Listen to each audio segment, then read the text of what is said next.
एक ऐसा सप्लीमेंट जो आपके कोलेस्ट्रॉल को इम्प्रूव करेगा। कोलेस्ट्रॉल इम्प्रूव होगा तो हार्ट प्रॉब्लम, हाइपरटेंशन रहेगा, वेट भी कम रहेगा। कोलेस्ट्रॉल होते हैं दो तरह, एक होता है एचडीएल, एक होता है LDL. LDL is bad cholesterol. In general कम होना चाहिए, एचडीएल होना चाहिए ज्यादा बॉडी में, तो हेल्दी बॉडी है। तो पॉलीकोफिनॉल एक ऐसा सब्सटेंस है जो ये चीज में काफी मदद करता है। ये आपके कोलेस्ट्रॉल को इम्प्रूव करेगा, तो एलडीएल को कम करेगा। जो good cholesterol HDL, high density lipoprotein, उनको इंक्रीज करेगा। ट्राइग्लिसराइड्स को कम करेगा। इसके अलावा ब्लड शुगर, ये जो सारी बीमारियां दे रहा है, आप जो भी खाते हो और अगर आपकी शुगर स्पाइक हो रही है तो आपको बीमारियां आ रही है। आपकी स्किन भी ग्लाइकेशन में जा रही है, आपके मसल्स भी ग्लाइकेशन में जा रहे हैं, आपके बाल भी उड़ रहे हैं और आपकी आर्टरीज में भी गड़बड़ी आ रही है। तो शुगर खानी चाहिए कम। जो भी पैकेट का फूड खा रहे हो सब शुगर है, कौन जो भी है सारे शुगर है। अब जैसे से इंसान इतने सारे पैदा हो गए तो भाई इंडस्ट्री सबको खाना कैसे मिलेगा, तो उन्होंने कॉर्न की खेतियां करी, गेहूं की खेती करी। वो गेहूं इतने से होते थे, अब इतने बड़े बड़े आ रहे हैं। तो जेनेटिक मॉडिफिकेशन करके चेंज कर डाला, तो उससे क्या हुआ, फाइबर तो कंटेंट कम हो गया सबका, रिफाइंड कार्ब। तो ये सारे शुगर है। जब भी खाओगे तो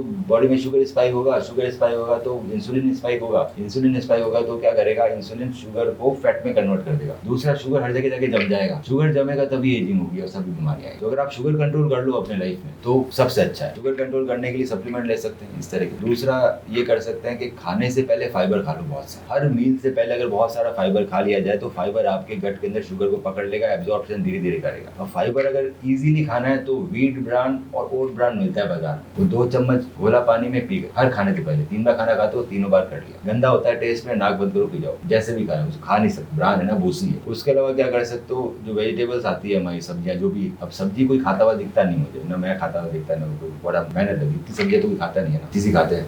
तो सब्जियों को उबाल के पीस के पी जाओ, तो खाने से पहले करना है, जस्ट पहले। तो सब्जियों के अंदर फाइबर्स है, ब्राम के अंदर फाइबर्स है, और सब्जियों के अंदर फाइबर के अलावा और भी बहुत सारी चीजें, न्यूट्रिएंट्स है, विटामिन, सब कुछ है। तो वो इन दोनों कॉम्बिनेशन को तो बेस्ट है। उससे क्या होगा, पेट भर जाएगा, कम खाना खाया जाएगा, रोटी चावल, और जो खाओगे वो बॉडी में लॉन्गर टर्म के लिए रहेगा। लॉन्गर ड्यूरेशन का मतलब है कि अगर आपने 2 रोटी खाई और उसमें फाइबर नहीं खाया आपने साथ में, तो फटाक से एब्जॉर्ब हुआ, शुगर स्पाइक हुई, वो सारी शुगर फैट में कन्वर्ट हुई, वो सारी शुगर ने बॉडी खराब करी और आप थोड़ी देर बाद वापस भूखे हो गए क्योंकि एनर्जी चली गई। अब यही अगर आप शुगर खाओगे, 2 रोटी 3 रोटी चावल, वो धीरे धीरे एब्जॉर्ब हो, सस्टेन रिलीज, तो फाइबर उसको पकड़ रहेगा, गट के अंदर सस्टेन रिलीज करेगा। दूसरा, फाइबर का सबसे अच्छा बात होती है कि अगर जो सबसे इंपॉर्टेंट है बीमारी बचाने के लिए हमारे पूरे शरीर में, वो आपकी गट है। गट के अंदर है माइक्रोबायोम, जो अच्छे वाले, जो बैक्टीरिया, हेल्दी बैक्टीरिया। कभी भी आप शुगर लोगे तो वो 2 नुकसान करेगा। एक तो वो अपने हेल्दी बैक्टीरिया को मारेगा, खराब बैक्टीरिया पैदा करेगा, और आपकी गट को लीकी बना देगा। लीकी मतलब उसका जो एपिथेलियम है उसको इरोड करेगा। अब जब गट लीकी बनेगी तो क्या होगा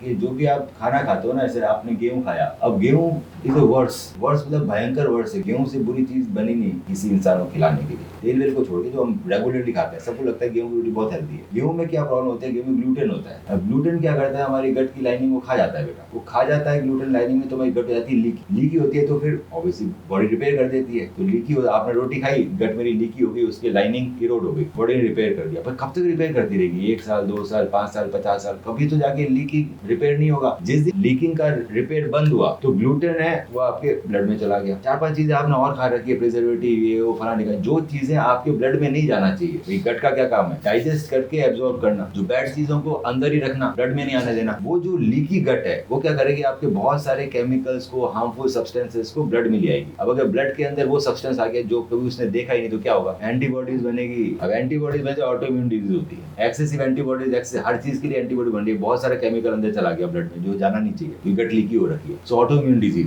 ये जितनी भी ऑटोइम्यून डिजीज है, क्रॉन्स डिजीज से लेके अल्सरेटिव कोलाइटिस से लेके रूमेटॉइड आर्थराइटिस से लेके, ये wheat is a major cause. अब ये बहुत सारी स्टडीज प्रूव कर चुकी है। इंडस्ट्री इतनी बड़ी है कि कुछ कर नहीं सकते, और कर भी देंगे तो क्या करोगे, खाएगा क्या इंसान, भूखा तो नहीं मरता। तो व्हीट कम लेना है। पॉलीकोफिनॉल एक अच्छा है, ये आपके शुगर को कम रखेगा, हाइपरटेंशन में भी काम करेगा और कोरोनरी आर्टरीज में काम करेगा।